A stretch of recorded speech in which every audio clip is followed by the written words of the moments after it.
Please give a round of applause.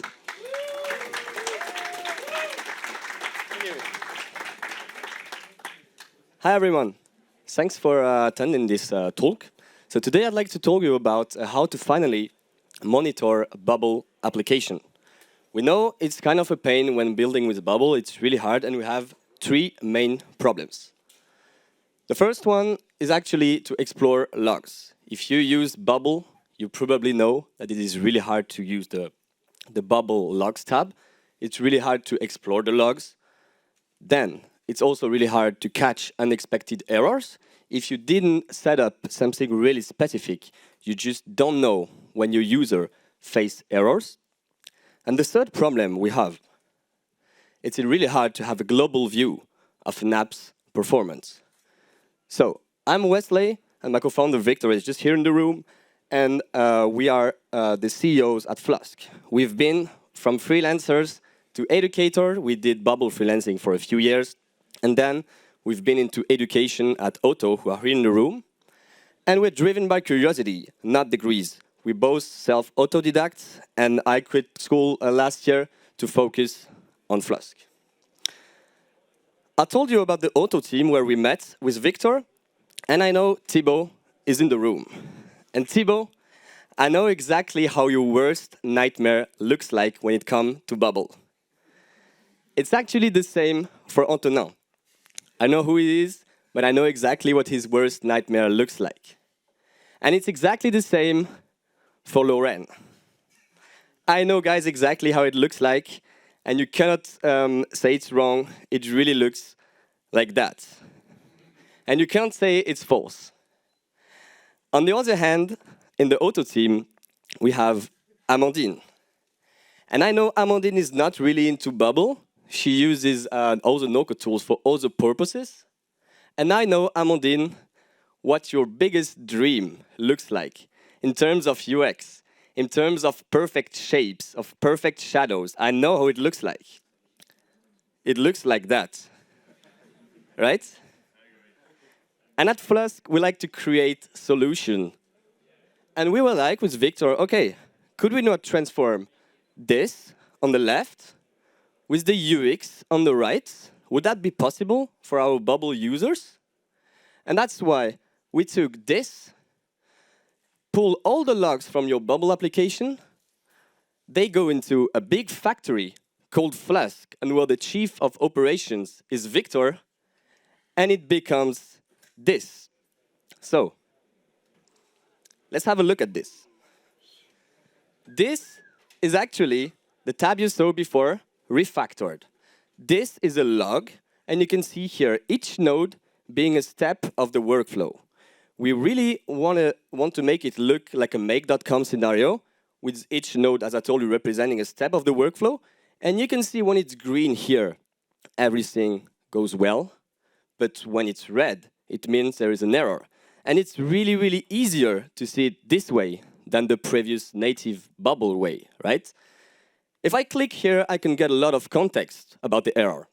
I can know exactly what's the error code, what's the data passing through this workflow, and why it actually crashes, right? So that's the visual viewer, and that's our solution to the first problem I introduced you. Now, the second problem.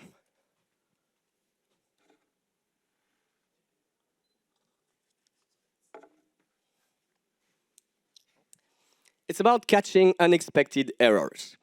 And now, I'd like to introduce you to Philip. This is Philip, and Philip has a great idea. He wants to create a bookmaking application. So, for those who don't know what it is, it's basically there is a sports match, and you can bet some money on the sports match, on the winner. And if you're right, you go out with more money, and if you lose, you just lose the money, right? And Philip doesn't know how to code. Philip is hearing about Bubble, he's hearing about Stripe to capture payments, and he also hears about Otto to tell them how to do that. So we have Philip, Bubble and Stripe, and Otto, and Thibaut teaching Philip how to build that. So Philip built the app, everything is going well, he's on fire, He already has 10K users, and it's soon the death of all those you know, BetClick, Winamax, Unibet. They are really afraid of Philip. But we have a problem. Tonight there is a match between Barcelona and Paris Saint-Germain, right?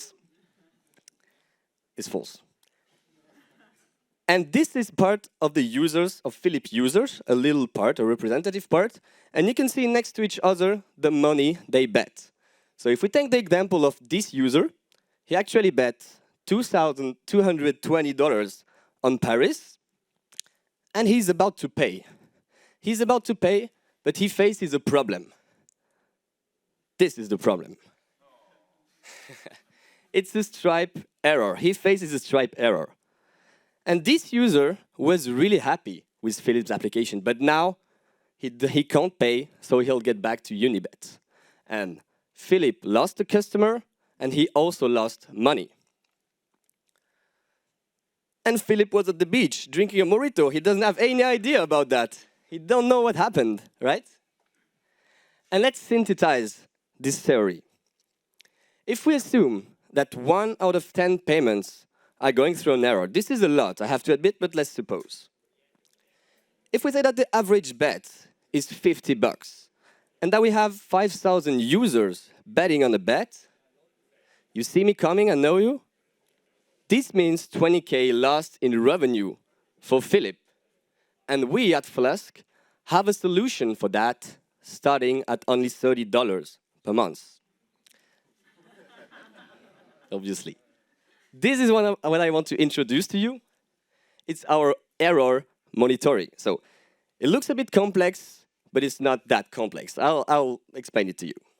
You have here a dashboard with each single line representing an error happening on your app. So let's take the first one. This is an error that happened for the first time 3 days ago. I hope you can see the screen. And last seen 4 hours ago on version live. And it affected 4 users, and it happened 5 times. I think I went too fast, yeah.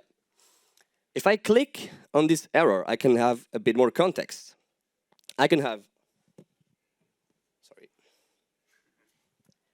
have here the exact error message, some details about the last occurrence, the first occurrence, the version it appeared on, the origin, and all that.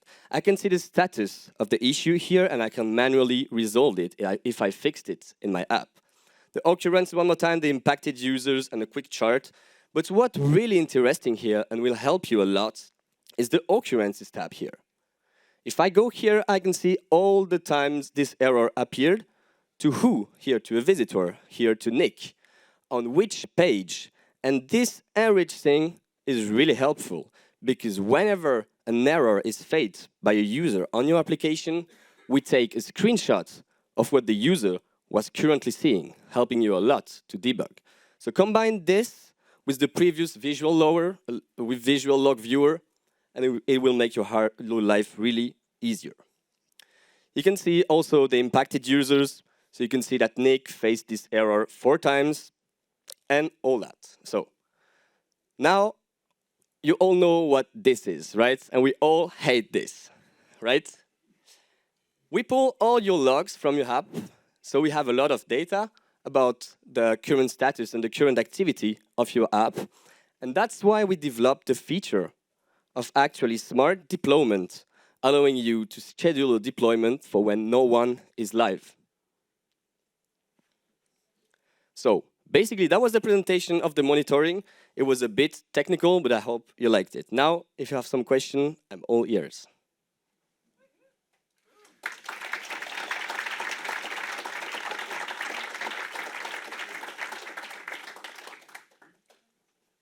Do you guys have any questions? Or was it that clear? Yeah? Where is the magic trick?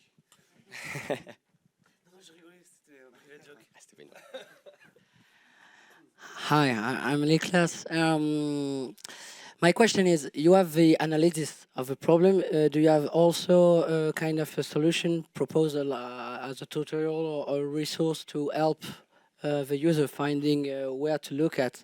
He can see the error, but does he can't see how to fix it? No. Okay. No, actually, we don't have that for the moment because it's really specific to the errors, and it can come from different sources such as plugins, API. So it's really complex, but no, at the moment, we can't do that.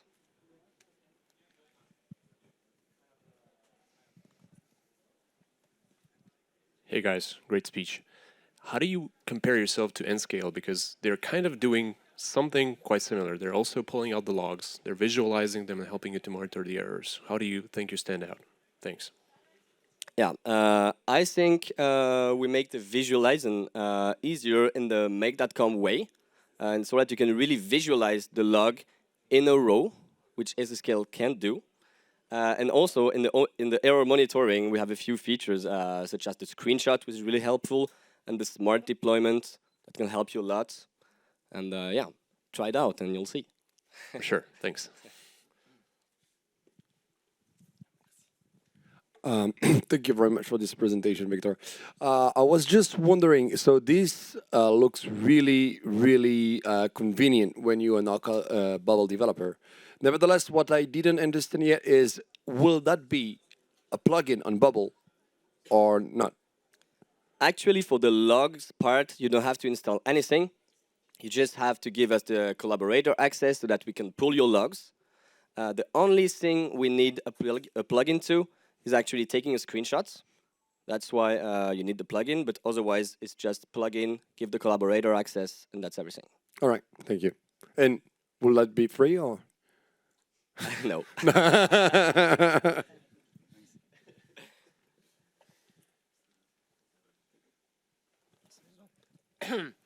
So do you do catch the backend log errors? Do you also catch front-end errors, or do you have to like do something extra to get No, logged sure. as well? Every logs are captured. Okay, so also front-end logs Yeah, done everything. by Everything. plugins, for example. Yeah, Okay, sure. cool. And how do you track the user's activity? Because it's like a pretty, it's not a field on the Bubbles user field. So I'm pretty interested in like how you got that to work. Yeah. So we have two ways to do that. The first one is to analyze the logs. So for example, if you have no logs on your app for the last 5 minutes, it's likely that you have no users live. But it's not a perfect way to do it. So we implemented in the plugin a little thing that pings our server every time a user has a page open. And we know that when we don't receive any signal, any ping from any page of your app, we know that there is no one here. Very smart.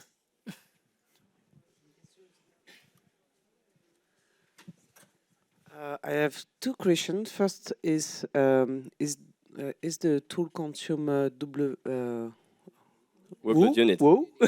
Whoa. And my second question, I think you showed me, but I don't remember. Can we open the tab logs from your tool to Bubble? When I click on your tool, can I be redirected to Bubble logs to see the history? Actually, it's not possible, but Victor, have you heard this one? That could be an idea, definitely. Okay. And the first one, does it consume workload units? So Yes. no, we do not consume any workload units. The only time we could consume is actually when we take a screenshot and we send it back to our server so that you can see it. But it's not the case because it's an API call happening in the front end, and they not consume any workload units.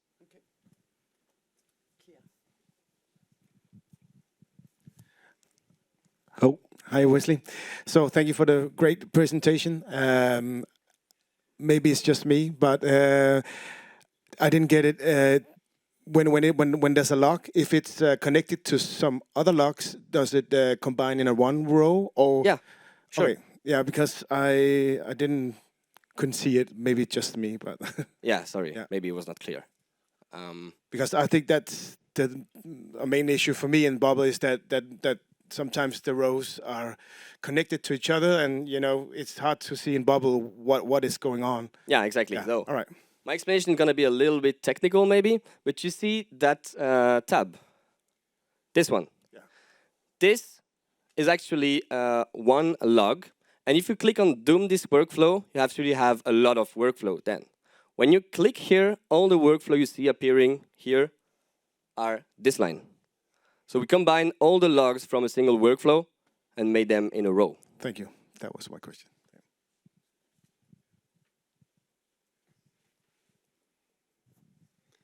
Thanks, Wesley. Straight to the point, great presentation. My question is, do your software pushes information towards a third-party app or something? Do you send webhooks in case of errors or something like that? Do you do external notification? How it works, basically? Yeah, definitely. I didn't go through this part of the presentation, but it's actually this tab, which is about alerting, just here. It's not yet done, so I didn't want to present it and not present it when it's completely done. But yeah, for sure, you can put custom triggers on error, sending you webhooks to wherever you want, Slack, your custom bubble app, or wherever. So for any type of errors or for any type of logs, when you have changes on your live version, when you have a new collaborator added, all that stuff, you can send custom webhooks.